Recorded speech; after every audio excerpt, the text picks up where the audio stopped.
ہمارے حضرت مفتی رشید احمد صاحب رحمہ اللہ کے سامنے ایک ڈاکٹر صاحب بیٹھے ہوئے تھے. حضرت سیب چھیل کے کھا رہے تھے. ڈاکٹر نے وہی طنز کیا کہ حضرت یہ چھلکے میں تو وٹامن زیادہ ہیں. حضرت نے چھلکوں کی پلیٹ ان کے سامنے رکھی. فرمایا یہ وٹامنز آپ کھائیں, مجھے کیا کھانے دیں, اندر کا سیب کھانے. تو اس کا جواب سنیں کہ مجھے پتا ہے, یہ تو میں خود بتاتا رہتا ہوں کہ جو جس فیلڈ میں ماہر ہوتا ہے مشورہ اسی کا لیا جاتا ہے. تو میں ڈاکٹر جو جس فیلڈ میں ماہر ہو اس کی رائے کا اعتبار ہوتا ہے. تو عام طور پہ, میں سب ڈاکٹروں کو نہیں کہہ رہا, عام طور پہ جو ڈاکٹر ہے خوراک کے بارے میں ماہر نہیں ہوتے, وہ دواؤں کے بارے میں ماہر ہوتے ہیں. ان کو خوراک پہ ان کی ریسرچ, خوراک پہ حکیموں کی ریسرچ زیادہ ہے. سمجھ میں نہیں آئی میرا. خوراک پر ریسرچ حکیموں کی, صحیح حکیموں, ایسا نہ ہو یوٹیوب پہ کسی کو حکیم بنا کے اس کی بتائی ہوئی خوراکیں کھانا شروع کر دیں. وہی ہو جائے گا. ایک حکیم صاحب قبرستان سے منہ پہ کپڑا ڈال کے گزرتے تھے. اس نے کہا یار آپ جب بھی گزر رہے ہوتے ہیں آپ کا چہرہ کھلا ہوتا ہے, جیسے ہی قبرستان سے گزرتے ہیں آپ کپڑا ڈال دیتے ہیں. حکیم صاحب نے کہا شرم آتی ہے, اصل میں میرے ہی پہنچائے ہوئے ہیں سارے, یہ سب یہ میرے ہی پہنچائے ہوئے ہیں نا تجربے کاری کی بنیاد پر. تو اب قبرستان سے کیا کرتا ہوں, ان مردوں سے شرم آ رہی ہے. تو کوئی واقعی حکیم ہو, کوئی صحیح ہو, تو ان کی خوراک پہ ریسرچ زیادہ ہوتی ہے. کچھ ڈاکٹر بھی ہیں اس فیلڈ میں, لیکن وہ ان کی فیلڈ پھر الگ ہوتی ہے, جو آرگینک چیزوں پہ مہارت رکھتے ہیں. لیکن عام طور پہ جو کلینک کھول کے ڈاکٹر حضرات بیٹھے ہوئے ہیں, ان کو خوراک کے بارے میں عام طور پر مشاہدہ ہے کہ معلومات نہیں ہوتی, انہوں نے یہ چیز پڑھی نہیں ہے. تو اس لیے ہم اتنے بے وقوف نہیں ہیں جتنے آپ ہمیں سمجھتے ہیں. اگر ایک بات ہم کہہ رہے ہیں تو یہ مطلب نہیں ہے کہ اتنی موٹی بات معلوم نہیں ہے. اور سب سے بڑھ کر ہے مشاہدہ.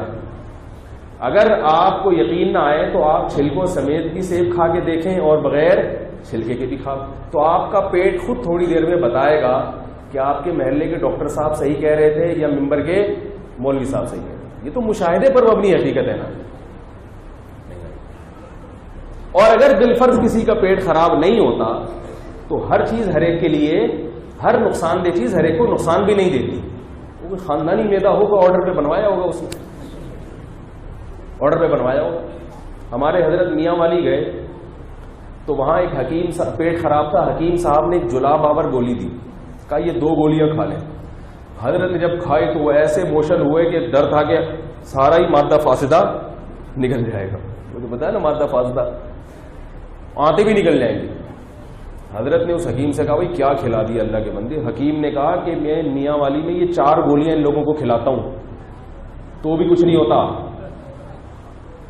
آپ کو جو 2 گولی کا اثر ہو گیا نا, تو انہوں نے کہا یہ میاں والی کے لوگ ہیں, لمبے تڑنگے دیکھے ہیں نا آپ نے. حضرت نے فرمایا ہمارے حضرت کو میدے کی بچپن سے کچھ تھوڑی سی بیماری تھی, کمزوری تھی میدے میں. فرمایا کہ میرا میدا بچپن سے کیا ہے, کمزور ہے. تو وہ میاں والی جو 4 گولیاں سے کچھ بھی نہیں ہو رہا, وہ 4 جمال گوٹے کھا رہے ہیں تو ان کو مس کال بھی نہیں آ رہی, کچھ بھی نہیں ہو رہا. تو ہر بعض لوگوں کا میدا اتنا, یہ جو مزدور پٹھان ہوتے ہیں آپ دیکھو یہ کیا کچھ نہیں کھا جاتے, کچھ بھی نہیں ہوتا. لیکن ایک ہم نارمل میدے کی بات کر رہے ہیں جو عام مسلمانوں کا میدا ہوتا ہے, خاص طور پہ کراچی والوں کا میدا. ان کا تو پیٹ جو ہے کراچی والوں کا, آپ کو پتہ ہے کیا حال ہے, وضو نہیں ٹھہرتا. پاک فضائیہ میں شمولیت روز بروز بڑھتی چلی جا رہی ہے. تو ایک نارمل آدمی کے لیے چھلکا اتار کے کھانا زیادہ فائدہ مند ہے. تھوڑا آئرن ملے گا مگر وہ جزو بدن بن جائے گا. زیادہ کے چکر میں کیا ہوگا کہ وہ پرانا والا بھی ہضم نہیں ہوگا, بلکہ اس سے بھی زیادہ کہ جس کا میدا اور بھی زیادہ کمزور ہے تو پھر اس کو حکیم یہ مشورہ دیتے ہیں کہ سیب چبا کے کھائیں اور بھوسا اس کا پھینک دیں.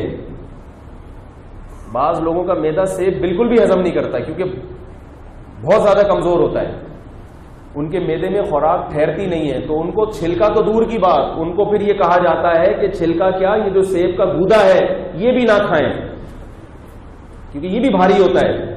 تو اس کا طریقہ کیا ہے کہ جوس بنا کے پیئے, نہ نہ نہ, پھلوں کے جوس نہیں بلکہ پھل کھانا چاہیے. تو اس کا طریقہ یہ ہے کہ پھل چبائیں سیب, خوب چبا کے اس کا رس چوس لیں جیسے گنڈیری کھائی جاتی ہے، اور اس کا بھوسا پھینک دیں، تو اس سے آئرن بھرپور طریقے سے ملے گا. لیکن میدے پر بوجھ بھائی نارمل آدمی کھائے، ایک بہت زیادہ جس کا میدا کمزور ہے اس کی بات کر رہا ہوں. ویڈیو کے نیچے سبسکرائب کے بٹن پہ کلک کریں، بیل کے آئیکن پہ کلک کیجئے تاکہ ہر نئی ویڈیو کی نوٹیفیکیشن آپ کو مل جائے.